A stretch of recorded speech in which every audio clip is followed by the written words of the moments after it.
friends. My name is Mary and I'm a children's librarian with the Lexington Public Library. I'm coming to you today as a part of our What's for Dinner Summer Reading Theme Week. Today I'm going to show you how to make fresh, delicious lemonade from scratch. You can drink it with your dinner or you can have it as a refreshing afternoon beverage. Let me show you first the ingredients you're going to need, okay?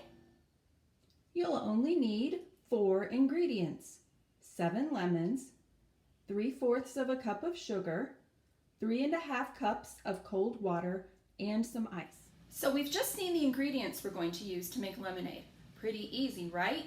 Now let's take a look at the equipment we're going to use to turn those ingredients into lemonade. I do need to let you know first thing, we are going to be using a knife. Now if you don't think you're ready to use a knife because that sharp edge is kind of scary, that's okay. I'm a little scared of knives too. You're going to need a grown-up to help you. The grown-up can cut the lemons for you. There'll still be plenty of things you can do to make the lemonade. If you think you might be ready but you want a little help, the adult can show you how to cut the lemons safely. You're going to need a cutting board. This keeps your lemons safe and secure on the counter. They won't be sliding all over the place. It's also easy to clean up once you're done cooking and making lemonade. Cleanup is very important. Your grown-ups will thank you if you clean up the kitchen when you're done in there. We are going to use this, a citrus juicer, to squeeze the juice out of the lemons once we have cut them. And we're going to use this liquid measuring cup to catch the juice. I'll show you how. I also used these measuring cups to measure my sugar. What's the difference? Why do I need different measuring cups? Easy. This one with the handle is for liquid ingredients. The juice from our lemons. I use it for milk when I'm making scones. This is for solid ingredients, things like flour and sugar. I used 3 of these cups to measure our sugar because this cup holds 1/4 of a cup of sugar. So it took 3/4 of a cup, 1, 2, 3, 4th cup equals 3/4 of a cup of sugar. Fractions, man. Cooking, messing around in the kitchen, great way to work on your fractions.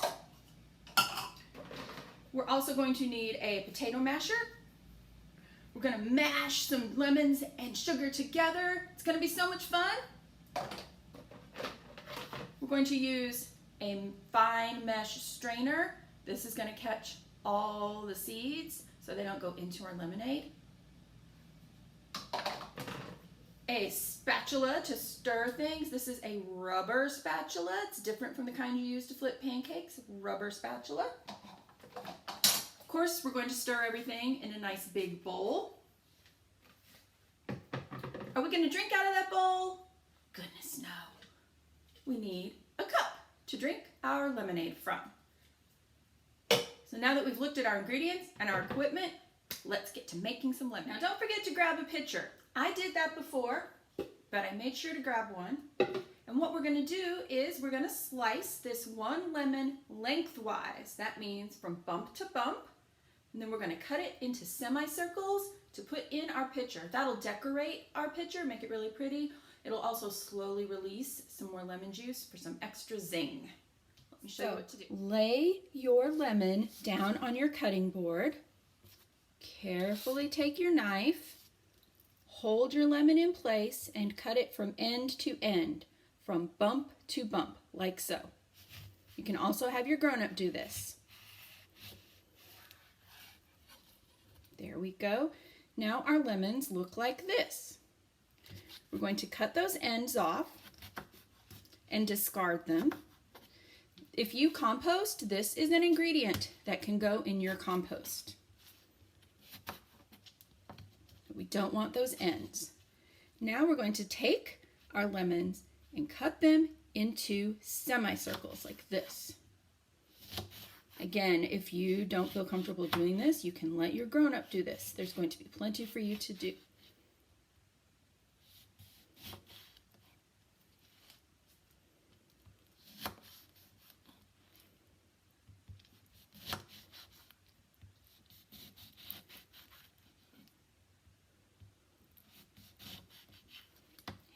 You're going to see how we've got these nice semicircles of lemons. I'm going to put those in our pitcher.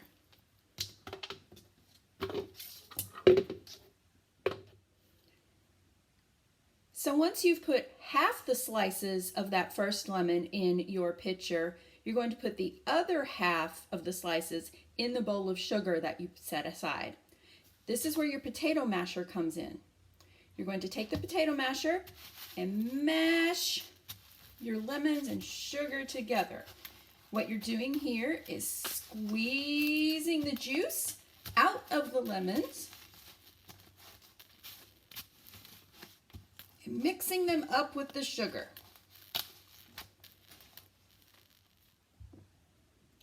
Now grab those 6 other lemons that we set aside and we're going to cut them crosswise. That means across the middle, the short side. Let me show you. Okay, now your lemon will look like that. You'll have a nice circle. This is where our citrus masher comes in handy. Going to take our lemon, put it over our measuring cup, and mash the citrus masher into it, citrus juicer. And it's going to squeeze all that yummy, yummy lemon juice out into our measuring cup.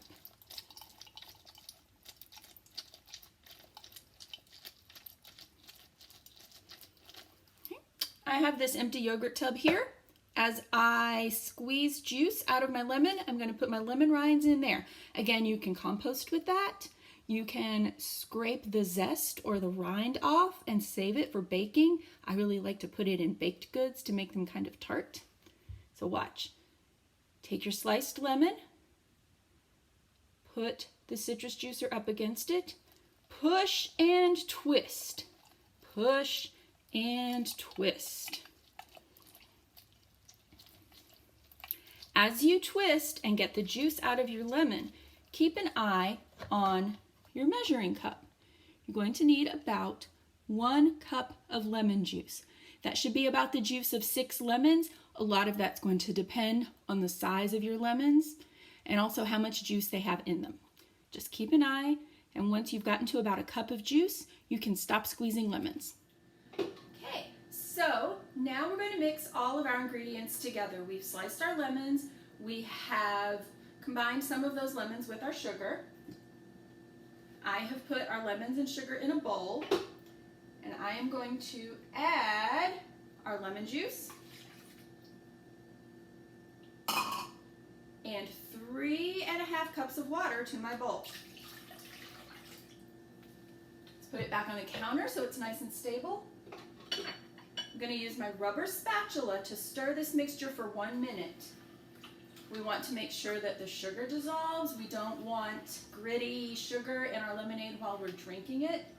And I want to say you can adjust the sweetener according to your taste. Some people don't really like very sweet lemonade, so you might want to put less sugar. Some of you might need to use artificial sweeteners for whatever reason. I think Splenda goes 1-to-1 with sugar, so you could use Splenda instead of sugar.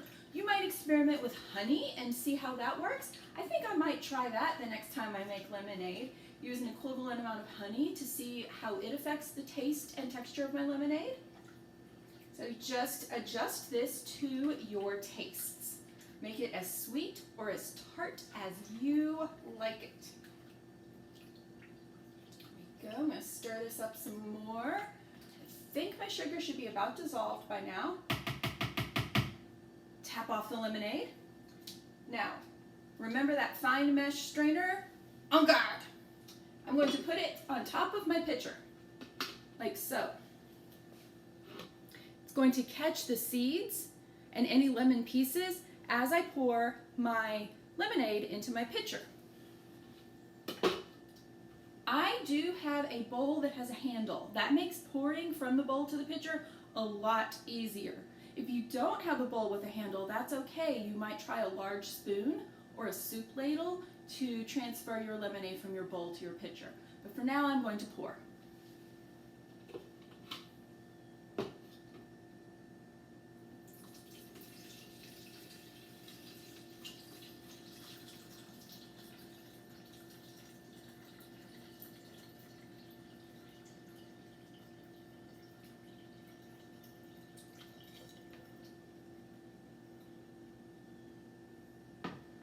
Now, as you can see, my strainer caught a lot of my lemon slices.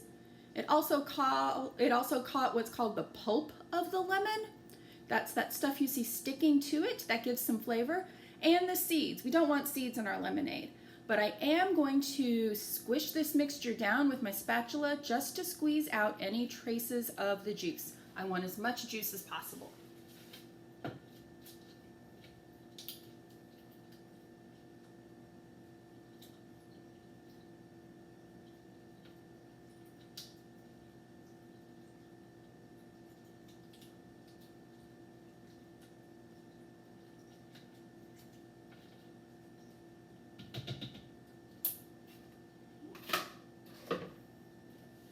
And there you have it, a pitcher of freshly squeezed lemonade that you made yourself.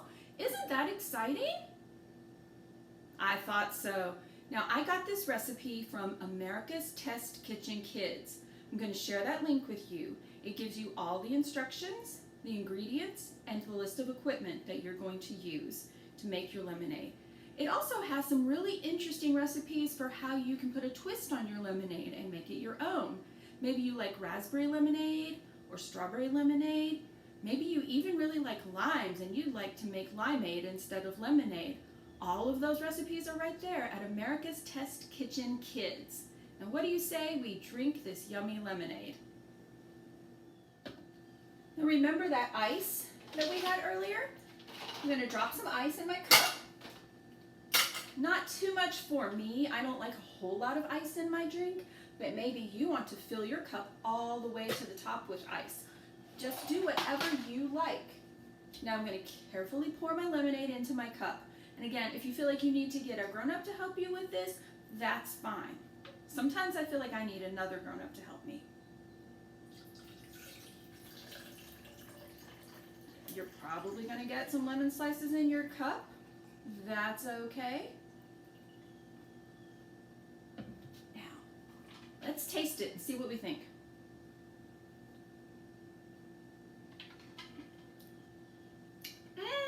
This is so good. It was a little more work than buying lemonade at the grocery store, but it's totally worth it because it tastes so good. And again, you can adjust it to your taste buds. So now that we have a glass of refreshing lemonade, why don't you take it outside or to your favorite reading nook inside with a great summer book. One of my favorite summer books is One Crazy Summer by Rita Williams Garcia. It's the story of this young lady, Delphine. She and her two younger sisters have to travel cross country from Brooklyn to Oakland to pay a visit to the mother who left them when they were just tiny. And you better believe they've got some complicated feelings about that mama. I would too if that had happened to me. But when they get there, they learn that their mom is up to a lot of interesting projects. And by interesting, I mean that she is working with some people who are working for justice. This book is set in the summer of 1968. And a lot of things that were happening then are happening now in America. So while Delphine and her sisters are figuring out their relationship with their mom, they're also meeting a lot of interesting people who are working for justice. They're learning about their mom, they're learning about how they can make a difference in the world around them, and having just a wild and crazy summer. Just as you might believe, there are some pretty wacky moments, some crazy moments in this crazy summer. Now, this book is pretty honest about the feelings that Delphine and her sisters have. It's also really honest about some of the problems that America was having in 1968. But I promise you, you're going to laugh out loud when you read this book. It's just so full of all the emotions. It's funny. It's a little sad. I did cry some tears for Delphine and her sisters. I wanted to hug them when they were down. I wanted to give them pep talks. And I'll be honest, I could see myself in the squabbles that Delphine had with her sisters. I have a younger sister too, so there was a lot I could relate to in this book, even though it's a very different time and place. We have this book in print. We have it on a book on CD that you can listen to. We also have it as an ebook and as an e-audio book. So to get your copy, just visit our website, lexpublive.org, to get your copy in any format that you like. And while I've got you here, I'd like to let you know this is only the first in a series of books about Delphine and her sisters. There's also PS B11. And then the last book in the series is called Gone Crazy in Alabama. My grandmother grew up in Alabama. I have never been, but this book makes me want to visit and learn what it's like down there. So while you're reading and sipping your summer lemonade, take a picture of you. Share it with us on social media. Use the hashtag LPL at home or drop it in the comments on this video. Thank you for listening. Happy reading, happy lemonade drinking, and have a great day.